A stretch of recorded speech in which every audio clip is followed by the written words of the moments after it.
Welcome back.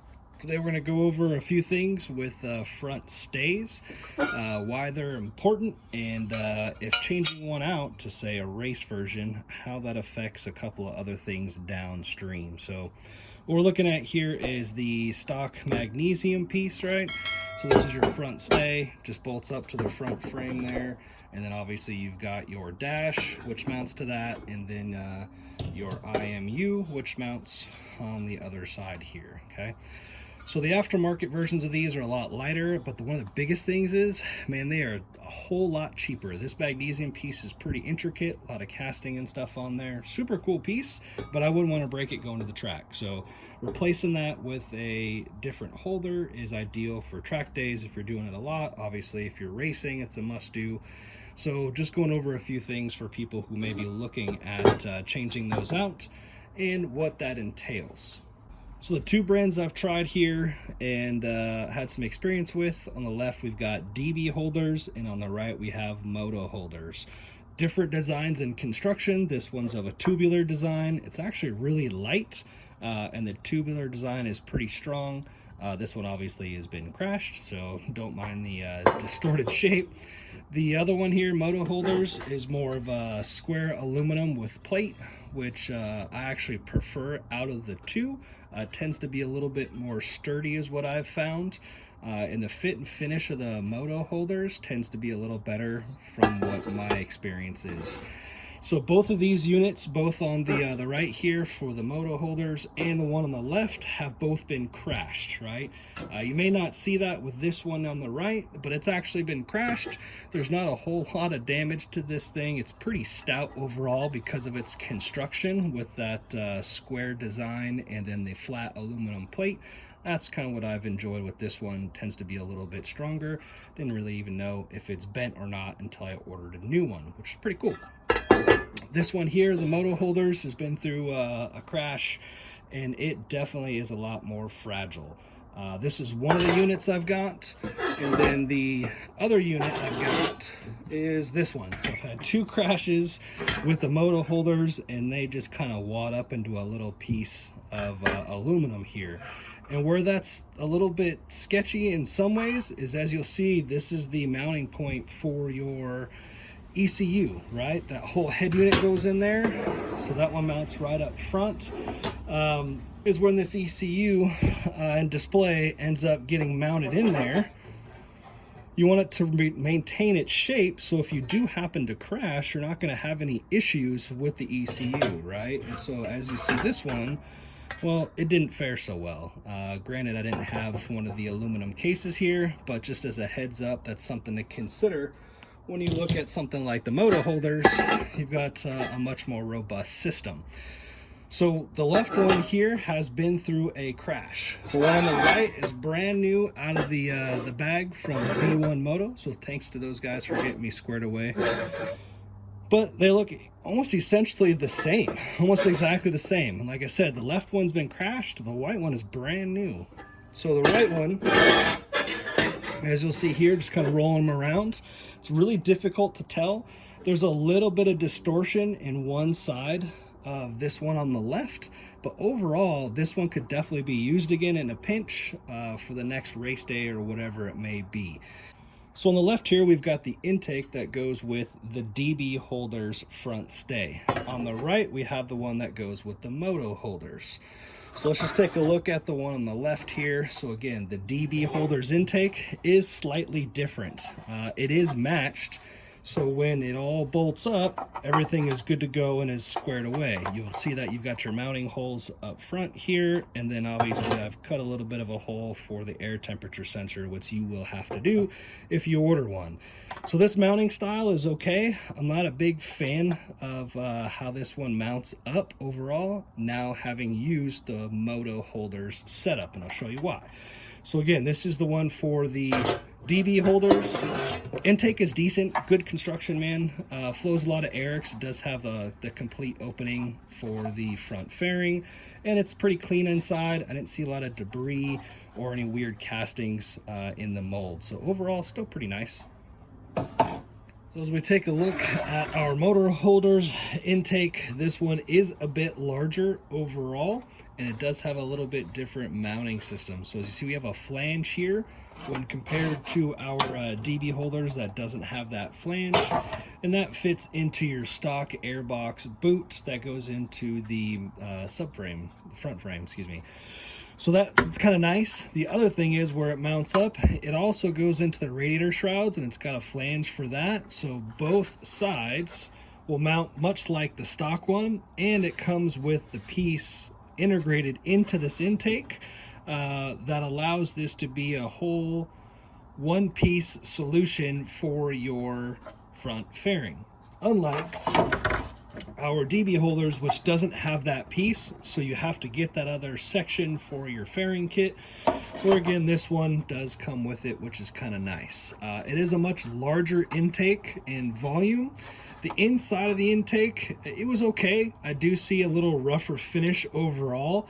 Kind of don't mind this one. It has been through a crash, but that being said, it has been crashed and it held up like a champ. There's no other issues with this. It's not broken, not cracked, so it's pretty sturdy, and that's another reason that I like one.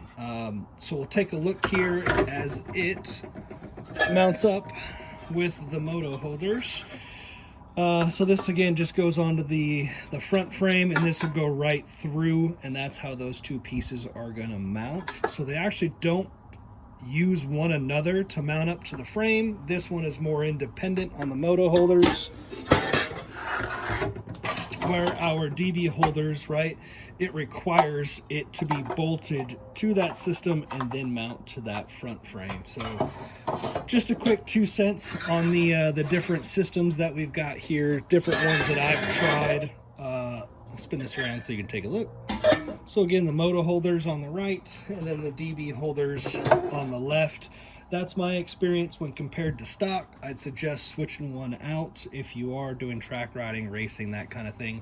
If you've had experience with some of the other different intakes that are out there, let me know in the comments what you think, what works well, what the fit and finish is, and if you've noticed any differences in construction and how that stuff works out for performance. So hopefully that helps somebody in making a decision and going with the DB holder setup and or the moto holders.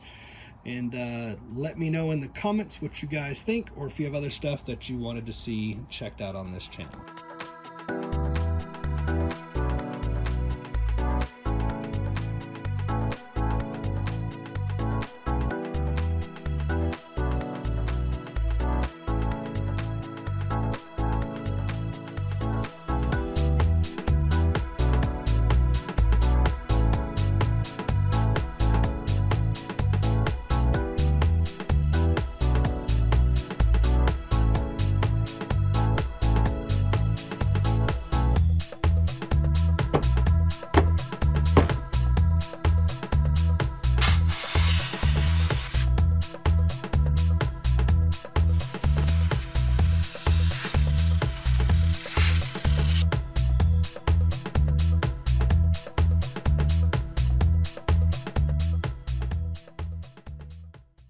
I'm sure we've got a few people wondering, why am I putting grease on the air filter?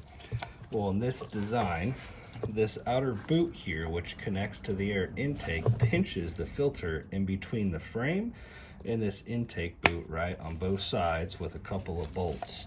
So we'll kind of take a look in here. It's a little dark, but we'll do what we can. So when you look inside, it actually pinches, right, in between that boot and then the frame. You can see there's a little bit of residue down in there, a little bit of dirt. Sometimes it has the potential to kind of sneak by on both sides. You've got your steering stem, which is in there, and the air flows around all that through the filter and then all the way inside, right, to the air box. Yeah, it's kind of hard to see. Anyway, you get the point there. And so what we're doing here is we're trying to get a little bit of extra seal around where the filter goes and meets this piece here and collects any of the stuff that wants to escape or get by on that seal. So that grease just provides you a little extra insurance so that you don't have anything sneaking by on the inside.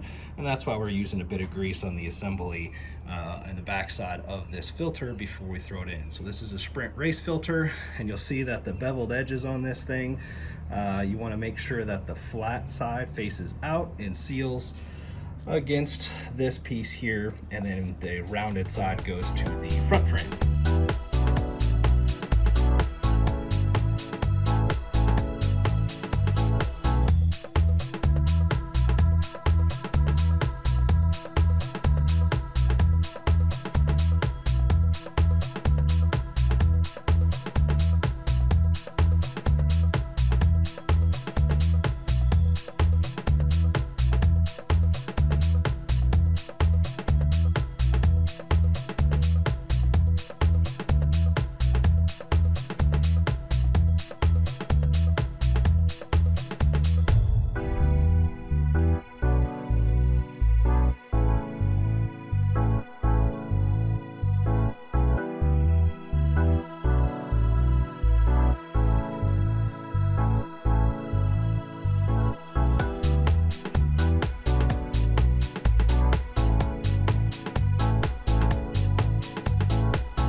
Now that we got our front stay mounted, we've got our forks in, our bars are mounted, and we've got our stabilizer mounted. I wanted to give a quick consideration point here, which is when you run a different front stay, depending upon its design, like this one's like the square design, right, as opposed to the tubular design of some of the other brands, and you run a steering stabilizer like this that doesn't mount directly to the bar itself, you have to use this adapter. So this adapter goes around the fork itself, and then you can attach your steering stabilizer there. So let's go over to the top and take a look. So again, that mount is on the fork right down here. However, when you roll through the steering, you'll see that you almost get interference on this stuff. So I've got it, so basically you can pass a piece of paper through there so it will clear. And the other thing is that this bike has the spider steering stops because the triple clamp, right, has broken off there. And you don't really need anything else more than that for track use. However, for road use, that's one thing. So again, consider when you start mixing and matching these parts, namely with the bar type, if the steering stabilizer doesn't mount directly to the bar and you have to use one of these adapters, consider that in conjunction with the front stay, because all that stuff together may make for some clearance issues. So again, I'll run it through again down here below, and you'll see that it's just ever so slightly clearing. So that's one of those things you want to consider as you start adding all these parts and different combinations. Some things may require some additional work to make sure that they fit. So quick food for thought.